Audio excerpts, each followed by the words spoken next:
میں نے آج زیادہ علاقہ جو فلڈ سے متاثر ہے ادھر جانا تھا.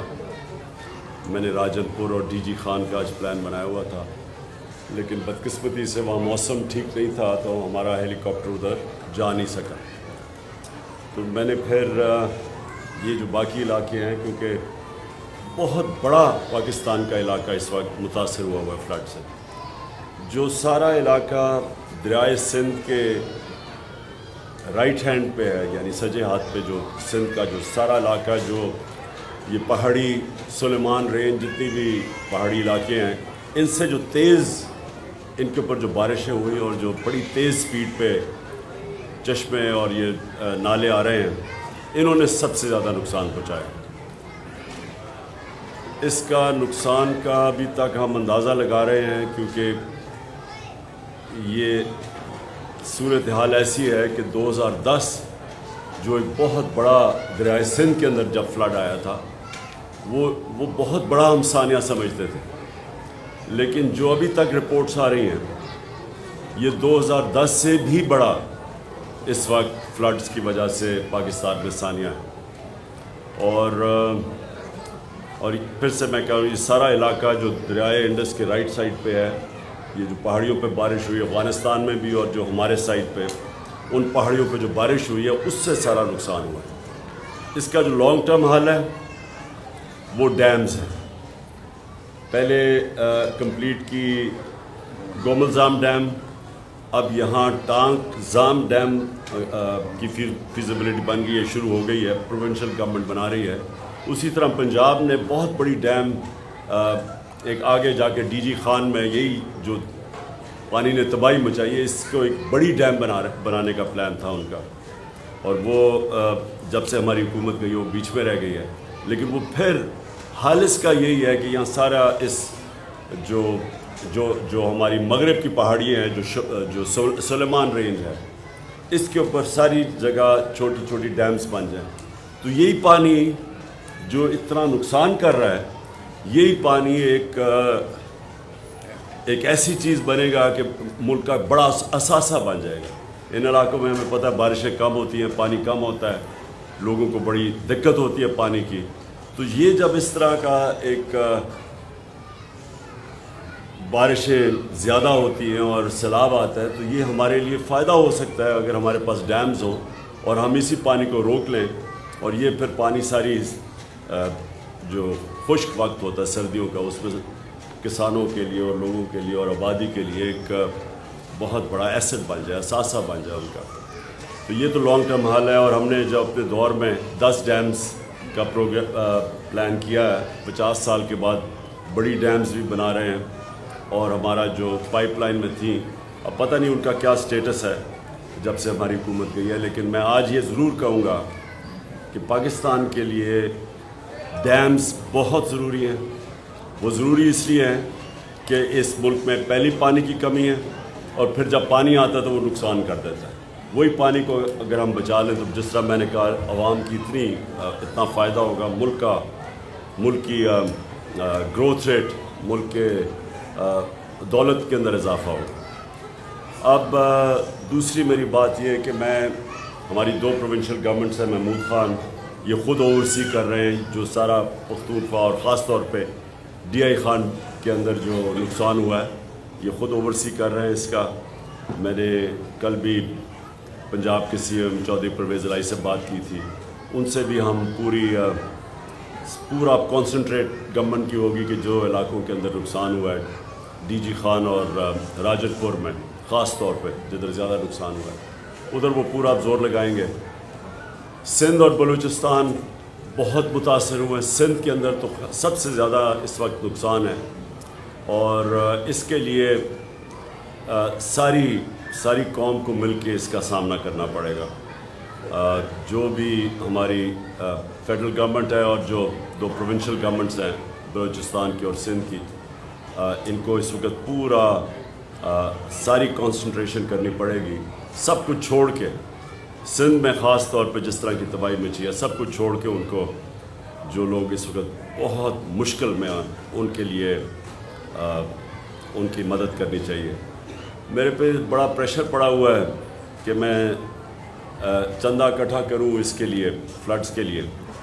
میں ابھی تک یہ بہت بڑی ذمہ داری، جب لوگوں سے آپ پیسہ اکٹھا کرتے ہیں بہت بڑی ذمہ داری، تو میں جب تک مجھے پورا نہ پتہ چلے کہ میں اس پیسے کو کدھر لگا سکتا ہوں جس سے لوگوں کو فرق پڑے، میں پیسہ اکٹھا کرنے سے گریز کرتا ہوں. کیونکہ میں ویسے اور اپنی شوکت خانہ تیسرے ہاسپٹل کے لیے بھی پیسہ اکٹھا کر رہا ہوں، اور اس کے لیے بھی نمل یونیورسٹی کے لیے، اور دوسرا القادر یونیورسٹی، اس کے لیے بھی وہ سب خیراتی ادارے ہیں، یعنی ساروں کے لیے، عام لوگوں کے لیے، مستحق لوگوں کے لیے مفت تعلیم بھی، اور شوکت خانہ میں مفت علاج بھی ہے. تو اس لیے جب میں کوئی نئی پروجیکٹ لیتا ہوں کہ اگر اس کے لیے ہم پیسہ اکٹھا کرنا ہے، تو میں یہ پہلے سوچتا ہوں کہ کیا میں وہ پیسے کو پہلے تو دیانتداری سے خرچ بھی کر سکتا ہوں کون سے پروجیکٹ کے لیے.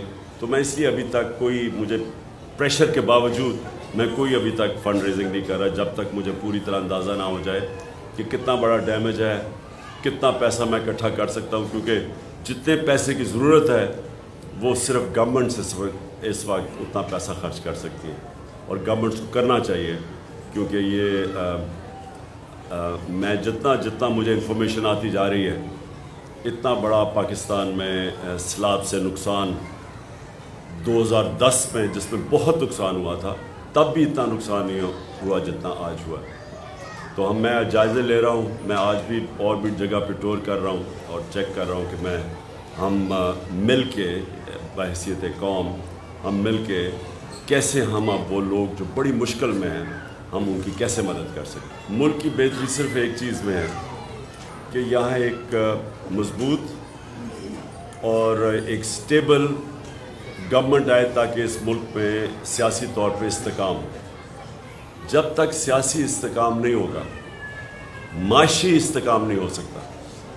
اور ہماری معیشت اس وقت اتنی مشکل حالات میں ہے، جب سے سازش کے تحت ہماری حکومت کو ہٹایا گیا اور یہ امپورٹڈ حکومت آئی ہے، تو ہر چیز مہنگائی آسمانوں پہ چلی گئی ہے.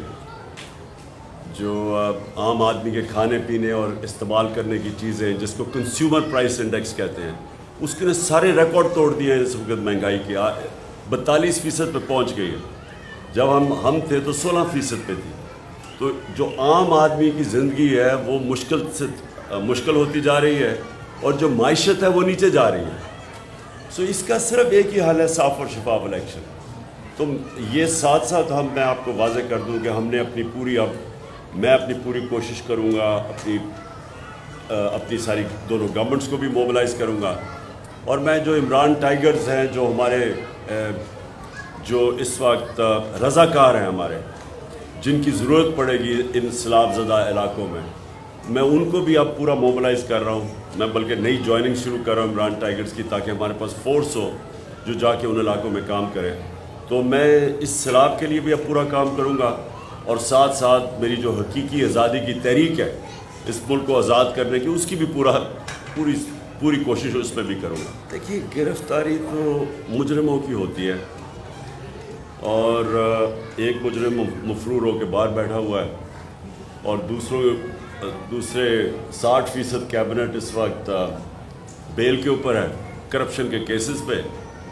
تو اگر مجھے مجرم بنا دیا ہے کہ ایک ہمارے ورکر اس کے اوپر تشدد کرے، کسٹوڈیل ٹارچر کرے، اس کو جنسی تشدد کرے، اور میں کہوں کہ جو لوگ ذمہ دار ہیں ان کے اوپر میں قانونی کارروائی کروں گا، اس کے اوپر اگر مجھے دہشت گرد بنا دیتے ہیں، تو کیا پاکستان کی عوام اس کو قبول کرے گی؟ لیکن یہ کوئی بنانا ریپبلک میں بھی اس طرح کا مذاق نہیں ہوتا کہ بجائے لوگ اس وقت سب کو سوچنا چاہیے کہ دنیا میں ہماری بدنامی ہوئی کہ ایک پہلے شہباز گل کو انہوں نے جس طرح کیا، اغوا کر کے اور پھر اس کے اوپر تشدد کیا، اور دوسرا پھر یہ ایک صحافی جمیل فاروقی، اس سے پھر وہی کیا، وہی ننگا کر کے اس کے اوپر تشدد کیا. اور پھر 2 ہمارے بڑے بڑے صحافی باہر بھاگ گئے ہیں بیچارے، 2 ایک جیل میں اور یہ وہ صحافی ہے جن کی سب سے زیادہ ویورشپ ہے. ان سے ARY چینل جو کہ اس میں سب سے زیادہ مقبول چینل ہے پاکستان کی, اس کو بند کر دیا انہوں نے. تو یہ ساری چیزیں ہو رہی ہیں, اس سے پاکستان کو نقصان ہو رہا ہے. اور یہ جو امپورٹڈ حکومت ہے اس کو لوگ برا بھلا کہہ رہے ہیں, اور اس کے ساتھ جو بھی ان کے پیچھے جن کے پاس پاور ہے, جو ہینڈلرز ہیں, جو نیوٹرلز ہیں, ان کو بھی برا بھلا ساتھ کہہ رہے ہیں. دنیا میں بدنامی ہو رہی ہے. تو اس میں ہمارا تو اللہ کا کرم ہے کہ ہماری تحریک انصاف کا تو فائدہ ہی ہو رہا ہے. ہمارے پاس تو اتنے پبلک آ رہی ہے, الیکشنز بائی الیکشنز ہم جیت رہے ہیں, پبلک ہمارے ساتھ ہے. نقصان تو پاکستان کو ہو رہا ہے, اور پاکستان صرف نکلے گا صاف اور شفاف الیکشن.